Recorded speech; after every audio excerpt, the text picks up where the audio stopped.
Restons juste sur ce 10 ans. Si tu avais une saison référence, ce serait laquelle? Une saison référence, c'est difficile parce qu'il y a forcément le moment de la montée. Ça a été vraiment quelque chose d'incroyable, la troisième saison. La première saison où personne ne m'attendait, où de 7e on passe à la 3e place du championnat. Pareil, au point où le premier match que je fais où je coach, on gagne une équipe qu'on avait perdue 2 fois l'année d'avant et les joueurs me foutent à l'eau comme si on venait de gagner le titre. C'était le premier match de mon ère, presque comme une surprise. Et puis il y a eu mon année difficile, il y a 3 saisons. Et la reconstruction d'un projet en retrouvant juste les valeurs dont je parlais tout à l'heure. Et la découverte de garçons extraordinaires comme Carillo qui m'ont réconcilié avec vraiment ma méthode.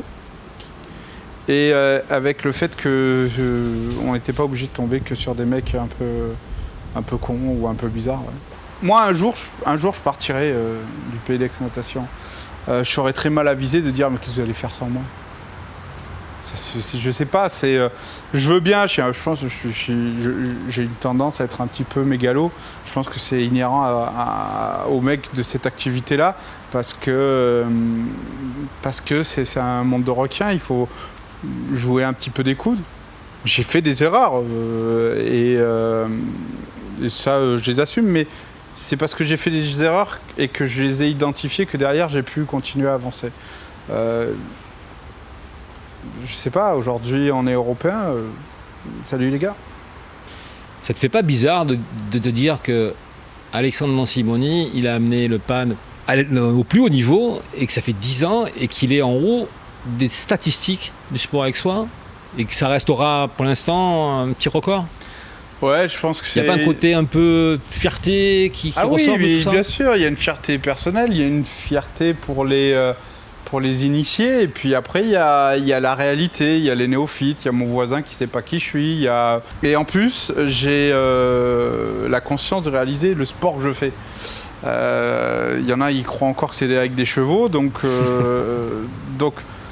non, oui, c'est personnel, c'est dans les annales de mon sport, de mon club, de ma ville, et ça, c'est une fierté suffisante. Si je disparais, oui, dans 20 ans, il y en a qui diront « Ah, sous l'ère d'Ansimoni, c'était pas pareil ». Ça sera ma seule fierté. Peut-être un jour, je laisserai une marque et un pédiluve portera mon nom, on verra. Est-ce que tu te vois à la tête de l'équipe de France? Est-ce que c'est un projet possible? Est-ce que c'est une envie possible de la part d'un entraîneur qui est quand même reconnu en Pro A? J'ai fait les équipes de France jeunes, ce qui m'a permis énormément de progresser. Donc ce partenariat que j'ai eu avec la Fédé, où j'ai fait ça sur mon temps libre, gratuitement, sur mes vacances, pour devenir meilleur. Ça m'a servi. Et aujourd'hui, c'est vrai que je dure. Faut jamais dire jamais, je pense. À un moment, il y avait la possibilité de poser une candidature. Je ne l'ai pas fait parce que j'estime que l'équipe de France mérite quelqu'un qui peut lui apporter. Là, j'ai estimé à ce moment-là que j'étais pas l'homme de la situation. Mais je pense que j'ai bien fait. Aujourd'hui, je pense pas que j'aurais réussi ce qui a été réussi là.